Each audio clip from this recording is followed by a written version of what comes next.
नमस्कार बंधुरा गल्प बंधुर दरबारे आपनादेर स्वागत। आज के आमरा आरब्य रजनीर गल्पेर द्वितीय गल्प निये चले एसेछि आपनादेर सामने एबं आमि सौमेन ओरफे सुंदर।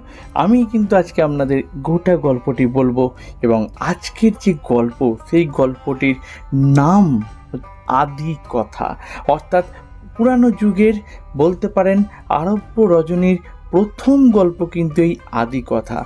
আমরা অবশ্য এর আগে আপেল রহস্য আপনাদের শুনিয়েছি আরব্য রজনীর। আজকে আমাদের চ্যানেলের দ্বিতীয় গল্প আদি কথা। তো চলুন আর বিশেষ দেরি না করে আজকের গল্প আমরা শুনে নিই, আদি কথা।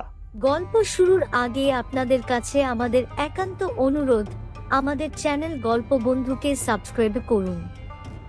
আপনাদের সহযোগিতা এবং ভালোবাসা আমাদের একান্ত কাম্য। ধন্যবাদ।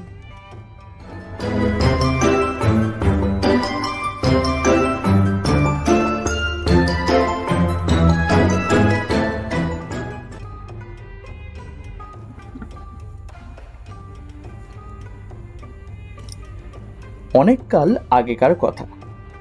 সেই সময় পারস্য দেশের বাদশাহ ছিলেন শাহরিয়ার। তিনি দয়ালু বাদশাহ হিসেবে সারা দেশে পরিচিত ছিলেন। তার পত্নী ছিল অসাধারণ রূপবতী, কিন্তু বিশ্বাসঘাতকতার জন্য বাদশাহ শাহরিয়ার নিজের হাতে পত্নীকে খুন করেন এবং তার প্রধান উজিরকে ডেকে আদেশ দেন প্রতিদিন দিনের শেষে তিনি একজন সুন্দরী রমণীকে ধুমধাম করে বিয়ে করবেন এবং পরদিন সূর্য উদয় হওয়ার পূর্বে তিনি তাকে হত্যা করবেন, কারণ পূর্বের পত্নীর মতো আর কেউ কোনো দিন ভুলেও যাতে বিশ্বাসঘাতকতা করতে না পারে, এই ছিল তার উদ্দেশ্য। বাদশার আদেশ শুনে উজির খুব ঘাবড়ে গেলেন। মনে মনে ভাবলেন, স্বয়ং আল্লাহর মতো দয়ালু যে ব্যক্তি, তিনি এই হেন খেলায় মেতে উঠলেন কেন? কিন্তু বাদশার মুখের ওপর তো কিছু বলা যায় না। তার আদেশ মানে আল্লাহর আদেশ, অতএব যে কোনো উপায়ে তার আদেশ পালন করা রাজ্যের প্রত্যেকটি মানুষের কর্তব্য। এরপর থেকে প্রতিদিন রাজ্যের কোনো না কোনো বাড়ি থেকে কান্নার শব্দ ভেসে আসতে থাকে। একদিনের জন্য বাদশার বেগম হয়ে সেই রাত শেষ হওয়ার পূর্বেই তাকে প্রাণ দিতে হয়। এভাবে চলতে লাগলো দিনের পর দিন, মাসের পর মাস। রাজ্যের প্রজারা আতঙ্কগ্রস্ত হয়ে উঠল। এভাবে একে একে প্রাণ দিলে একদিন তো সারা রাজ্যের নারী জাতি বলে কিছুই থাকবে না। প্রজাদের মধ্যে গুঞ্জন শুরু হয়ে গেল, কিন্তু কেউ বাদশার আদেশের সামান্যতম প্রতিবাদ পর্যন্ত করতে সাহস পেল না। এইভাবে একদিন রাজ্যের সমস্ত রূপবতী নারী শেষ হয়ে গেল। বাকি রইল উজিরের রূপবতী দুই কন্যা। এবার তাদের পালা। উজিরের মাথায় হাত। সারা রাত এক মুহূর্তের জন্য দু চোখ এক করতে পারেনি। পালঙ্কে শুয়ে এপাশ ওপাশ করেছেন। অন্য পাশের পালঙ্কে শুয়ে উজিরের বড় মেয়ে সব কিছু লক্ষ্য করছিল এবং আব্বা কেন সারা রাত ছটফট করছেন বড় মেয়ে তা বুঝতেও পেরেছে। পরদিন সকালে ঘুম থেকে উঠে বড় মেয়ে দেখতে পায় আব্বা উঠানে মাথায় হাত দিয়ে বসে আছেন। দু চোখের কোল বেয়ে চোখের জল নেমে আসছে। বড় মেয়ে আব্বার সামনে গিয়ে বলল, আব্বাজান, আজ বাদশার সাথে আমার বিয়ের দিন। বড় মেয়ের কথা শুনে উজির পরিণতির কথা ভেবে শিউরে উঠল। মেয়েকে বুকে টেনে নিয়ে হাও মাও করে কাঁদতে লাগলেন এবং চিৎকার করে বলতে লাগলেন, না না, এ কিছুতেই হতে পারে না। আমি বেঁচে থাকতে এই অঘটন কিছুতেই ঘটতে দিতে পারি না।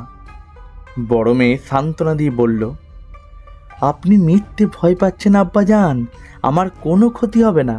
বরং আমি বাদশাকে এমন শিক্ষা দেব যার ফলে বাদশাহ এই জঘন্যতম কাজ থেকে বিরত হবেন এবং রাজ্যের আর কোনো রমণীকে বাদশার হাতে প্রাণ দিতে হবে না। মেয়ের কথায় উজির আশ্বস্ত হতে পারলেন না, কিন্তু কি আর করবেন? আল্লাহ কপালে যা লিখে দিয়েছেন তা কি কেউ খণ্ডন করতে পারে? বাদশার আদেশ পালন করতেই হবে। উজির চোখ মুছতে মুছতে রাজদরবারে চলে গেলেন। আব্বাজান চলে যেতে উজিরের বড় মেয়ে শাহজাদি ছোট বোন দুনিয়াজাদিকে ডেকে বলল, বোন, তোকে একটা কাজ করতে হবে। আজ শেষ রাতে যখন দেখব বাদশাহ আমাকে হত্যা করার জন্য তৈরি হচ্ছে, তখন আমি বাদশার নিকট আর্জি রাখবো তোকে শেষবারের মতো দেখার। তুই আমার কাছে একটা গল্প শুনতে চাইবি, তারপর যা করার তা আমিই করব। রাত্রিতে বিয়ের আসরে উজিরের কন্যাকে দেখে বাদশাহ চমকে গেলেন। ডেকে পাঠালেন উজিরকে। উজির বাদশার সামনে কাঁদতে কাঁদতে হাজির হলে বাদশাহ বললেন, এ কি করেছেন উজির সাহেব? পরিণতির কথা জেনেও আপনি আপনার কন্যাকে বিয়ের আসরে নিয়ে এসছেন কেন? ও রাজ্যে কি আর কোনো মেয়ে ছিল না?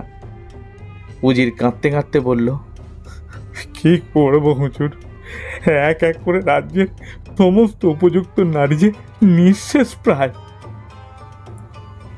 বাদশাহ উজিরকে আর কিছু বললেন না। বাদশার সাথে উজিরের কন্যার বিয়ে হয়ে গেল।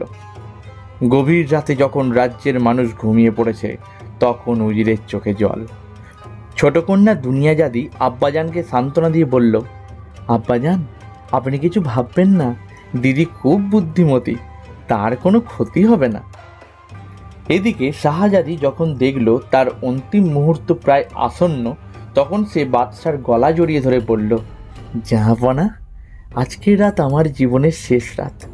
আমি আমার ছোট বোনকে খুব ভালোবাসি, তাই আপনার নিকট আমার আর্জি, শেষবারের মতো আমি আমার ছোট বোনকে একবার দেখতে চাই। বাদশাহ শাহজাদির প্রস্তাব প্রত্যাখ্যান করলেন না। দুজন অনুচরকে পাঠিয়ে শাহজাদির ছোট বোনকে নিয়ে আসার আদেশ দিলেন। দুনিয়াজাদিকে বাদশার অনুচরেরা নিয়ে এলে দুনিয়াজাদি দিদিকে জড়িয়ে ধরে বলল, আমার খুব গল্প শুনতে ইচ্ছে করছে দিদি, তুমি একটা গল্প শোনাবে? গল্পের কথা শুনে বাদশাহ নড়ে চড়ে বসে বললেন, তুমি খুব ভালো গল্প বলতে জানো নাকি? শাহজাদি লজ্জিত হয়ে বলল, বাদশার আদেশ পেলে একবার চেষ্টা করে দেখতে পারি। বাদশাহ আদেশ দিলে শাহজাদি মধুর কণ্ঠে গল্প বলতে শুরু করলো। এদিকে রাতের অন্ধকার কেটে আকাশের বুক ফর্সা হয়ে উঠল, অথচ গল্প শেষ হচ্ছে না। বাদশাহ তখন শাহজাদিকে থামিয়ে দিয়ে বলল, আজ আর শুনতে পারবো না, এক্ষুনি দরবার যেতে হবে, আগামীকাল রাতে বাকিটা শুনবো, কেমন? এইভাবে এক এক করে রাত কেটে যেতে লাগলো।